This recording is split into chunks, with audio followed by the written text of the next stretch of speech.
नमस्कार, मैं बलवीर गुजर और आज है 24 अगस्त 2025 वार रविवार और आज हम बात करने वाले हैं राजस्थान की तमाम बड़ी खबरों पर नज़र डालेंगे। राजस्थान में जो भी छोटी बड़ी खबरें हैं उनको विस्तार से देखने वाले हैं। क्या राजस्थान में नया हुआ है, क्या नई अपडेट आई है, पूरी अपडेट देने वाले हैं।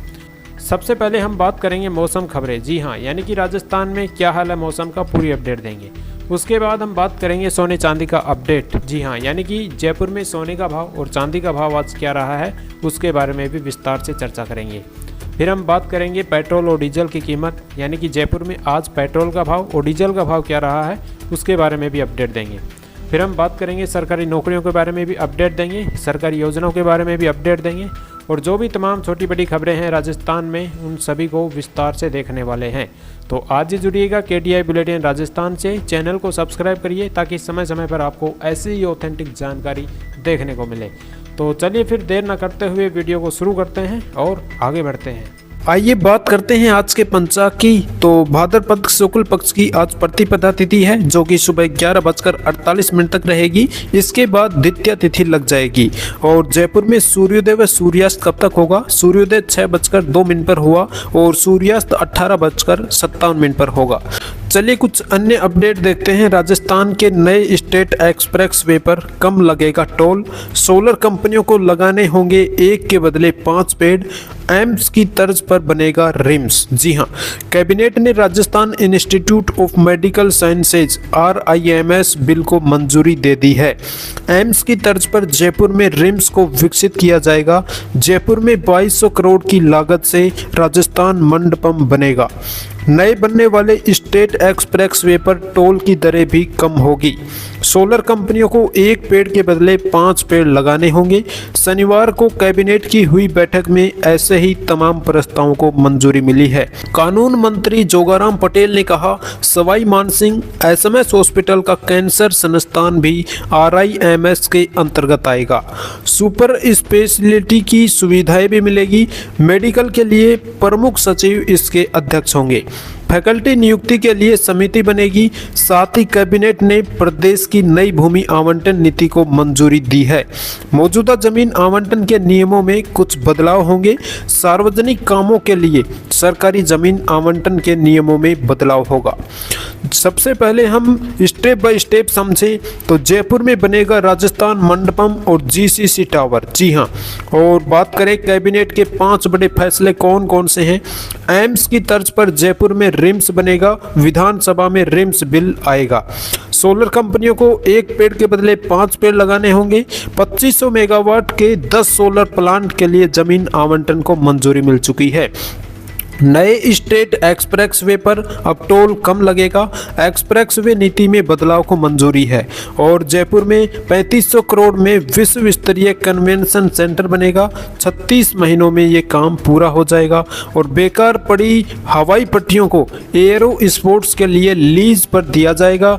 एयरो स्पोर्ट्स पॉलिसी की मंजूरी मिल चुकी है। जी हाँ, और साथ ही साथ 2030 तक 30 लाख करोड़ की अर्थव्यवस्था बनाने का भी लक्ष्य किया है। जी हाँ, विकसित राजस्थान के लिए 2047 तक के विजन डॉक्यूमेंट्स को मंजूरी दी गई है।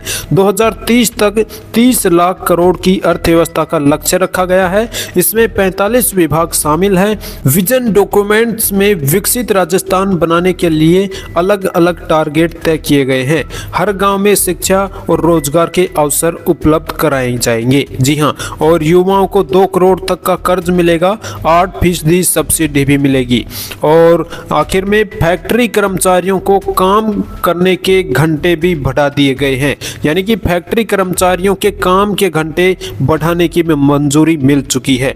कैबिनेट ने कारखाना यानी कि राजस्थान संशोधन विधेयक को मंजूरी दी है। इसके तहत अब फैक्ट्री कर्मचारियों के काम के घंटे बढ़ सकते हैं और बढ़ेंगे, ये आदेश आ चुके हैं। अब रोज 9 घंटे से बढ़ाकर 10 घंटे काम करवाया जाएगा और श्रमिकों को अब 12 घंटे तक फैक्ट्री साइट या दफ्तर में ड्यूटी पर रखा जा सकेगा। महिला श्रमिकों को उनकी सहमति से साइट पर नाइट शिफ्ट में काम करने की अनुमति दी जा सकेगी। जी हाँ, और आदिवासी इलाकों में ये अभियान भी चलेगा। और आखिर में बात करें वन स्टेट वन इलेक्शन को लेकर भी चर्चा हुई है। कैबिनेट की बैठक के बाद हुई राज्य मंत्री परिषद की बैठक में वन स्टेट वन इलेक्शन पर चर्चा की गई है। संसदीय कार्य मंत्री जोगाराम पटेल ने कहा, राज्य सरकार वन स्टेट वन इलेक्शन को लागू करने की दिशा में लगातार जरूरी कदम उठा रही है। पंचायती राज और शहरी निकायों के परिसीमन पुनर्गठन पर मंत्रियों की समिति की रिपोर्ट को सीएम ने मंजूर कर लिया है और राज्य ओबीसी आयोग सुप्रीम कोर्ट के निर्देशों का पालन करते हुए पंचायती राज संस्थाओं और शहरी निकायों में ओबीसी आरक्षण का सर्वे करके 3 महीनों में रिपोर्ट देगा। राज्य निर्वाचन आयोग भी अपना काम कर रहा है, आयोग से कोई टकराव नहीं है। ठीक है, तो ये 5 बड़े फैसले लिए गए थे शनिवार को। चलिए अगली खबर देखते हैं। अगली खबर देखिए, सीकर में खाटू श्याम जी आए। कवि और लेखक डॉक्टर कुमार विश्वास ने कहा, राजस्थान में मेरा पुराना नाता है। भारत ने आध्यात्मिक क्षेत्र के प्रति लोगों में रुचि बढ़ रही है। इस बार ताजमहल से ज़्यादा लोग राम मंदिर, वृंदा दर्शन और खाटू श्याम जी दर्शन के लिए आए हैं। दिल्ली से खाटू श्याम जी सालासर के लिए हेलीकॉप्टर सेवा शुरू होने के बाद डॉक्टर कुमार विश्वास और उनका परिवार पहली यात्री रहे। उन्होंने पूरे परिवार के साथ बाबा श्याम के दर्शन भी किए। चलिए मौसम अपडेट देखते हैं। राजस्थान के कई जिलों में भारी बारिश के बाद हालात बिगड़ गए हैं। कोटा, बूंदी, सवाई माधोपुर, जयपुर सहित कई जिलों में बीते 3 दिनों से लगातार बारिश हो रही है। जयपुर में 24 घंटे से बरस रहे पानी के कारण शहर के प्रमुख इलाके जलमग्न हो गए हैं।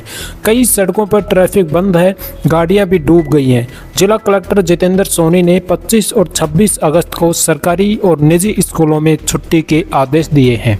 वहीं नागौर में मकान ढहने से 2 लोगों की मौत हो गई। कोटा के सुल्तानपुर में शनिवार देर रात मकान ढहने से एक महिला की मौत हो गई।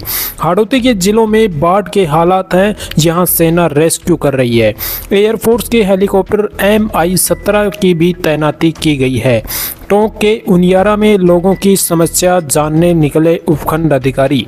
SDM ही जल जमाव में फंस गए, फिर उन्हें ट्रैक्टर पर बैठाकर निकाला गया। इधर डीडवाना कुचामन में भी देर रात मकान की दीवार ढहने से 2 लोगों की मौत हो गई है। बूंदी में सोमवार और दौसा में 25 व 26 अगस्त की छुट्टी घोषित कर दी गई है। बात करें, आज भी बीसलपुर के 6 गेट खुले हैं। टोंक जिले में स्थित बीसलपुर बांध में पानी की आवक एक दिन बाद ही कम पड़ने से सभी 6 गेटों से पानी निकासी शनिवार के मुकाबले रविवार सुबह आधी कर दी है। सभी 6 गेटों को आज सुबह 6 बजे 1-1 मीटर खोलकर सभी गेटों के प्रति सेकंड 36,060 क्यूसेक पानी की निकासी बनास नदी में की जा रही है। अगली खबर देखिए, खेल एवं युवा मंत्रालय के फिट इंडिया मूवमेंट के तहत रविवार को sports authority of India Jodhpur शाखा के सहयोग से RTPC जोधपुर ग्राउंड में संडेज ऑन साइकिल अभियान का आयोजन किया गया है। इस अभियान का मुख्य उद्देश्य स्वस्थ जीवन शैली को बढ़ावा देना, पर्यावरण संरक्षण के प्रति जागरूकता फैलाना और शहर वासियों को साइकिल चलाने के लिए प्रेरित करना था। इसके तहत रविवार सुबह 6 बजे से मॉर्निंग योगा, जुम्बा, रोप, स्किपिंग तथा साइकिलिंग सेशन का आयोजन किया गया है। अगली खबर देखिए, राजस्थान लोक सेवा आयोग की ओर से आर्थिक एवं सांख्यिकी विभाग में निकाली गई सहायक सांख्यिकी अधिकारी के 64 पदों के लिए आवेदन फॉर्म में करेक्शन व विंडो का मौका दिया गया है।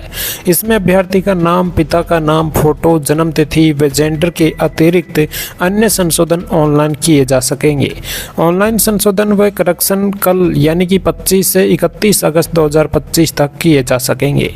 आयोग सचिव रामनिवास मेहता ने बताया, परीक्षा का आयोजन 12 अक्टूबर 2025 को निर्धारित कार्यक्रम के अनुसार किया जाना प्रस्तावित है। परीक्षा के लिए जारी विज्ञापन में शर्तों अनुसार ऑनलाइन संशोधन का अवसर अभ्यर्थियों को दिया गया है। ऑनलाइन संशोधन का अवसर अभ्यर्थियों के लिए सुविधा मात्र है। परीक्षा के लिए जारी विज्ञापन में शर्तों के अनुरूप ही संशोधन मान्य होंगे। विज्ञापन की शर्तें पूर्वानुसार ही रहेगी। ऑफलाइन संशोधन स्वीकार नहीं किए जाएंगे। इस संबंध में विस्तार संपर्क सूचना आयोग की वेबसाइट पर उपलब्ध है। और संशोधन चाहने वाले अभ्यर्थी को ई मित्र या ऑनलाइन बैंकिंग के माध्यम से 500 रुपये का शुल्क जमा कराना होगा। आयोग ने ऑनलाइन पोर्टल https://rpsc.rajasthan.gov.in पर उपलब्ध अप्लाई ऑनलाइन लिंक अथवा SSO पोर्टल पर लॉगिन करना होगा।